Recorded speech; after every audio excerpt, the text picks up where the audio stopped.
ಬೈಲ್ಕೂರು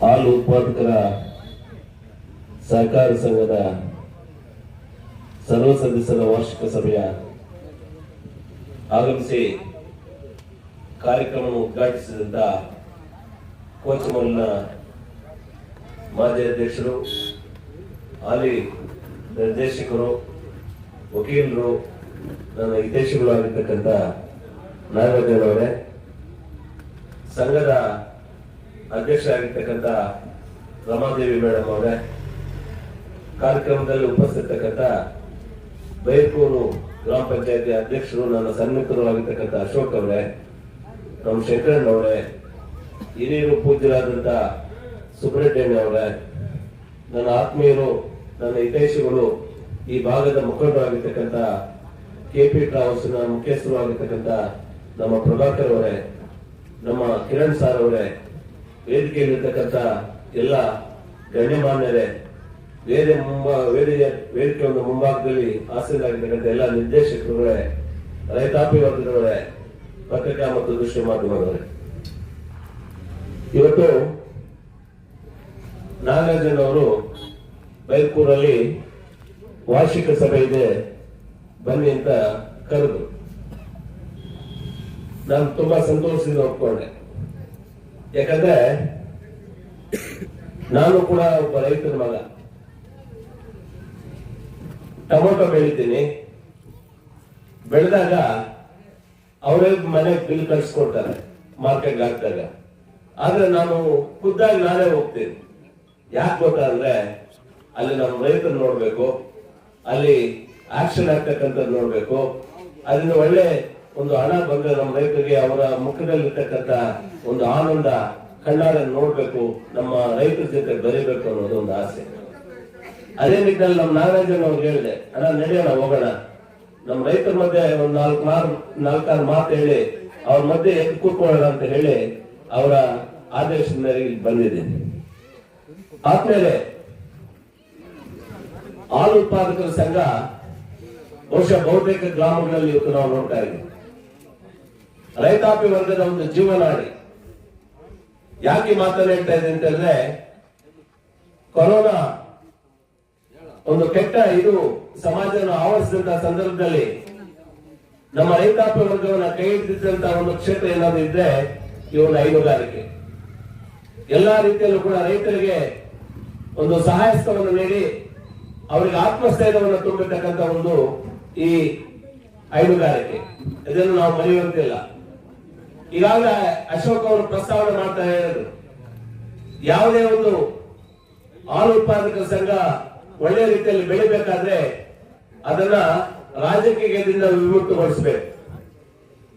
ಆ ರಾಜಕೀಯವನ್ನು ಬೆರೆಸುವಂತ ಕೆಲಸವನ್ನು ಮಾಡಿದಾಗ ನಿಜವಾಗ್ಲೂ ಕೂಡ ಆ ಒಂದು ಸಂಘ ನಶಿಸಿ ಹೋಗ್ತದೆ. ಅದಕ್ಕೆ ನಮ್ಮ ರಾಜಕೀಯ ಪಕ್ಷಗಳು ಏನೇ ಇರಲಿ, ನಾವು ಯಾವುದೇ ಪಕ್ಷಕ್ಕೆ ಸೇರಿರೋರ್ಲಿ, ನಾವು ಹಾಲು ಉತ್ಪಾದಕರ ಸರ್ವತೋನ್ಮುಖ ಅಭಿವೃದ್ಧಿಗೆ ಶ್ರಮವಹಿಸಿ ಕೆಲಸ ಮಾಡಿದಾಗ ಆ ಒಂದು ಸಂಘ ಒಳ್ಳೆ ರೀತಿಯಲ್ಲಿ ನಡೀಲಿಕ್ಕೆ ಸಾಧ್ಯ ಆಗ್ತದೆ.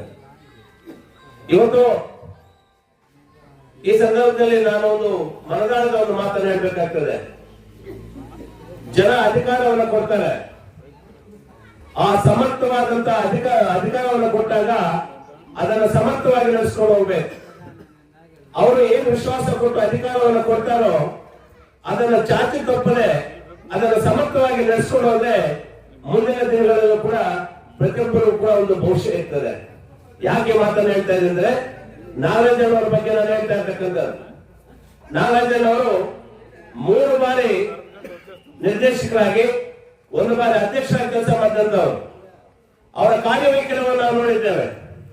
ನಾನು ಕಂಡ ಹಾಗೆ ತಾಲೂಕಲ್ಲಿ ಅನೇಕ ನಿಂತೋಗಿರ್ತಕ್ಕಂಥ ಡೈರಿಗಳಿಗೆ ಒಂದು ಪ್ರಾಣ ಕೊಟ್ಟು ಅದನ್ನ ಪುನಃ ಸ್ಥಾಪನೆ ಮಾಡಿಸಿರ್ತಕ್ಕಂಥದ್ದಾಗ್ಲಿ, ಹೊಸ ಡೈರಿಗಳನ್ನ ಸ್ಥಾಪನೆ ಮಾಡಿರ್ತಕ್ಕಂಥದ್ದಾಗ್ಲಿ, ಹೆಣ್ಣು ಮಕ್ಕಳ ಒಂದು ಸಬಲೀಕರಣವನ್ನ ದೃಷ್ಟಿಯಲ್ಲಿ ಇಟ್ಕೊಂಡು ಅನೇಕ ಈ ಒಂದು ಹೆಣ್ಣು ಮಕ್ಕಳ ಡೈರಿಗಳನ್ನ ಪ್ರಾರಂಭ ಮಾಡಿರ್ತಕ್ಕಂಥದ್ದಾಗ್ಲಿ, ಪ್ರತಿ ವರ್ಷವೂ ಕೂಡ ನಮ್ಮ ರೈತಾಪಿ ಮಕ್ಕಳು ಏನು ಒಳ್ಳೆಯ ಒಂದು ಮಾರ್ಕ್ಸ್ ತಗೊಂಡಾಗ ಅವರನ್ನು ಗುರುತಿಸಿ ಅವರಿಗೆ ಪ್ರೋತ್ಸಾಹವನ್ನು ಕೊಡಿಸಿ ಅವರನ್ನು ಉತ್ತೇಜನ ಪಡಿಸಿ ಅವರ ಮುಂದಿನ ವಿದ್ಯಾಭ್ಯಾಸಕ್ಕೆ ಅನುವು ಮಾಡತಕ್ಕಂಥದ್ದಾಗ್ಲಿ, ಈ ರೀತಿಯಾಗಿ ಚರ್ಚೆ ಮಾಡ್ತಾ ಹೋಗ್ತಾ ಇದ್ರೆ ಬಹಳಷ್ಟು ಜನಪರ ಕಾರ್ಯಕ್ರಮಗಳನ್ನು ಮಾಡೋದು.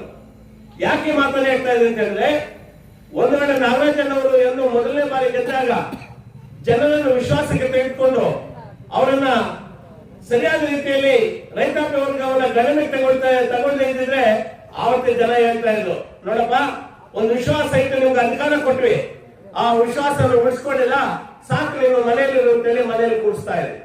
ಅದು ಸತತವಾಗಿ 3 ಬಾರಿ ಗೆಲ್ಲಿಸಿದ್ದಾರೆ ಅಂತ ಹೇಳಿದ್ರೆ ಜನರ ಬಗ್ಗೆ ಅವ್ರಿಗಿರ್ತಕ್ಕಂಥ ಒಂದು ಕಾಳಜಿ, ಜನರ ಬಗ್ಗೆ ಅವ್ರಿಗಿರ್ತಕ್ಕಂಥ ಒಂದು ಇಂಟ್ರೆಸ್ಟ್ ಏನಿದೆ, ಜನ ಮತ್ತೊಮ್ಮೆ ಅವರು ಗೆಲ್ಲಿಸ್ತಾ ಇದ್ದಾರೆ ಅಂತ ಹೇಳಿದ್ರೆ ಅವರ ಒಂದು ಏನು ಅಧಿಕಾರವನ್ನ ಒಪ್ಕೊಂಡಿದ್ದಾರೆ, ಅವರ ಕಾರ್ಯವನ್ನ ಒಪ್ಕೊಂಡಿದ್ದಾರೆ. ಅದಕ್ಕೆ ನಾನು ಹೇಳ್ತಕ್ಕಂಥದ್ದು ಅಧಿಕಾರ ಶಾಶ್ವತವಲ್ಲ. ಇವತ್ತು ಅಧಿಕಾರ ಇರ್ತದೆ, ನಾಳೆ ಹೋಗ್ತದೆ. ಇರ್ತಕ್ಕಂಥ ಅಧಿಕಾರವನ್ನ ಬಂದಾಗ, ಆ ಅಧಿಕಾರವನ್ನ ಕೊಟ್ಟಾಗ ಅದನ್ನು ಸಮರ್ಪಕವಾಗಿ ನಡೆಸ್ಕೊಂಡು ಹೋಗ್ತಾ ಇರ್ಬೇಕು. ಅದಕ್ಕೆ ಆಲಮೂರು ಅವರು ಬದುಕಿದ್ದಾಗ ಆಲಮೂರು ಸೇನವರು ನಡೆಸ್ಕೋಬೇಕಾಗ್ತದೆ. ಅವ್ರು ಹೇಳ್ತಾ ಇದ್ರು, ಸುಲಭ 2 ಬೆರು ನನ್ನ MLA చేసి 2 ಬೆರು మినిస్టర్ అయితే జనాలు నా మీద ఏం అభిప్రాయం పెట్టి నాకు అధికారం ఇచ్చినారో దాన్ని సమర్పకంగా నడిపిస్తాను, వాళ్ళకి ఆపద కూడా ద్రోహం చేసేదని వాళ్ళని సత్య వరకు కూడా జనాల కోసం బతికినట్లు. ಸೊ ಅಂತ ಒಂದು ವ್ಯಕ್ತಿ ಒಂದು ಗಡಿಯಲ್ಲಿ ಬದುಕಿರ್ತಕ್ಕಂಥವ್ರು ನಾವು. ಇವತ್ತು ನಮ್ಮ ನಾಗರಾಜನವರ ಒಂದು ಕಾರ್ಯವೈಖರಿ ಬಗ್ಗೆ ಹೇಳ್ಬೇಕಾದ್ರೆ ಅವರ ಅಧ್ಯಕ್ಷತೆಯಲ್ಲಿ ಈ ನಮ್ಮ ಪಕ್ಷದ ಅಧ್ಯಕ್ಷತೆಯನ್ನು ವಹಿಸಿಕೊಂಡ ಮೇಲೆ ಸಮರ್ಪಕವಾಗಿ ಅನೇಕ ಚುನಾವಣೆಗಳನ್ನು ಗೆದ್ದಿದ್ದೇವೆ. ನಮ್ಮ ನಾಯಕರನ್ನು ವಿಶ್ವಾಸಕ್ಕೆ ತಗೊಳ್ತಾರೆ. ಏನಾದ್ರೂ ಇದ್ರೆ ನಾಯಕರ ಜೊತೆಗೆ ಚರ್ಚೆ ಮಾಡ್ತಾರೆ, ಕೂಲಂಕುಷವಾಗಿ ಚರ್ಚೆ ಮಾಡಿ ಒಂದು ವಿಷಯವನ್ನ ಒಂದು ಒಳ್ಳೆ ರೀತಿಯಲ್ಲಿ ತೆಗೆದುಕೊಂಡು ಹೋಗ್ತಕ್ಕಂಥ ಒಂದು ಕೆಲಸವನ್ನು ಮಾಡ್ತಾ ಇದ್ದಾರೆ.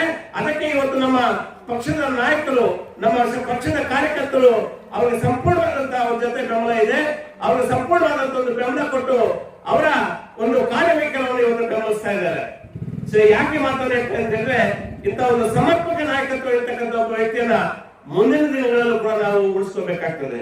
ಸಮಾಜದ ಹಿತದೃಷ್ಟಿಯಿಂದ, ರೈತಾಪಿ ವರ್ಗದ ಒಂದು ಹಿತದೃಷ್ಟಿಯಿಂದ, ಈ ಜನರ ಒಂದು ಒಳ್ಳೆಯ ಒಂದು ಆಶಯಗಳಿಗೆ ಸ್ಪಂದಿಸುವಂತಹ ಒಂದು ಉದ್ದೇಶದಿಂದ ಅಂತ ಒಬ್ಬ ಸಮರ್ಪಕ ನಾಯಕನನ್ನ ಮುಂದಿನ ದಿನಗಳಲ್ಲಿ ಕೂಡ ನಾವು ಉಳಿಸ್ಕೊಂಡ್ರೆ ನಾವು ಸಮರ್ಪಕವಾದಂತಹ ಆಡಳಿತವನ್ನು ಈ ತಾಲೂಕಲ್ಲಿ ಈ ಒಂದು ಕ್ಷೇತ್ರದಲ್ಲಿ ನೋಡ್ಲಿಕ್ಕೆ ಸಾಧ್ಯ ಆಗ್ತದೆ ಅಂತ ಹೇಳ್ತಾ, ನಿಜವಾಗ್ಲೂ ಕೂಡ ತಾವೆಲ್ಲರೂ ಕೂಡ ನಾನು ಕೈ ಮುಗಿ ಕೇಳ್ಕೊಳ್ತಕ್ಕಂಥದ್ದು, ಡೈರಿಗಳಲ್ಲಿ ರಾಜಕೀಯ ಬೆಳೆಸ್ತೀರಾ, ಇದು ನನ್ನ ಡೈರಿ, ನನ್ನ ಊರಿನ ಡೈರಿ, ಇದು ಬೆಳಿಬೇಕು, ಇದು ಬೆಳೆದ್ರೆ 4 ಮನೆಗೆ ಆಶ್ರಯ ತಾಳು ಆಗ್ತದೆ, ಇದನ್ನ ಕೆಡಿಸುವಂತ ಕೆಲಸ ಬೇಡ, ಒಳ್ಳೆ ರೀತಿಯಲ್ಲಿ ತೆಗೆದುಕೊಂಡು ಹೋಗೋದು ಅಂತೇಳಿ ನಮ್ಮ ಮನಸ್ಸಲ್ಲಿ ಏನೇ ಇತ್ತು ಕೂಡ ಅದನ್ನು ಪಕ್ಕಕ್ಕಿಟ್ಟು ಒಂದು ಒಕ್ಕೂಟದಿಂದ ಕೆಲಸ ಮಾಡಿದಾಗ ಒಂದು ಡೈರಿ ಒಳ್ಳೆ ರೀತಿಯಲ್ಲಿ ಸಾಕ್ತದೆ. ಆ ಡೈರಿ ಒಳ್ಳೆ ರೀತಿಯಲ್ಲಿ ಸಾಕ್ತಾಗ ಆ ಒಂದು ಊರಿಗೆ ಅದೊಂದು ಭೂಷಣ. ಆ ನಿಟ್ಟಿನಲ್ಲಿ ತಾವೆಲ್ಲರೂ ಕೂಡ ಒಂದು ಒಳ್ಳೆ ರೀತಿಯಲ್ಲಿ ಕೂಡ ಈ ಡೈರಿಯನ್ನು ನಡೆಸ್ಕೊಂಡು ಹೋಗೋದಕ್ಕೆ ಸಮರ್ಪಕವಾಗಿ ತಾವು ಕೆಲಸ ಮಾಡ್ತೀರಿ ಅಂತ ತಮ್ಮಲ್ಲಿ ನಾನು ಆಶಿಸ್ತಾ, ನನ್ನನ್ನು ಇಲ್ಲಿವರೆಗೆ ಕರೆಸಿ ನನಗೆ ತಮ್ಮ ಮುಂದೆ 4 ಮಾತುಗಳನ್ನು ಆಡ್ತಕ್ಕಂಥ ಅವಕಾಶ ಕೊಟ್ಟ ತಮ್ಮೆಲ್ಲರಿಗೂ, ವೇದಿಕೆಯಲ್ಲಿರ್ತಕ್ಕಂಥ ನಾಗರಾಜರು ಮತ್ತು ಇತರೆ ಜನರಿಗೆ ನನ್ನ ನಮನಗಳನ್ನು ಹೇಳಿ ನನ್ನ ಮಾತನ್ನು ಮುಗಿಸ್ತಾ ಇದ್ದೀನಿ. ಜೈ ಹಿಂದ್, ಜೈ ಕನ್ನಡ.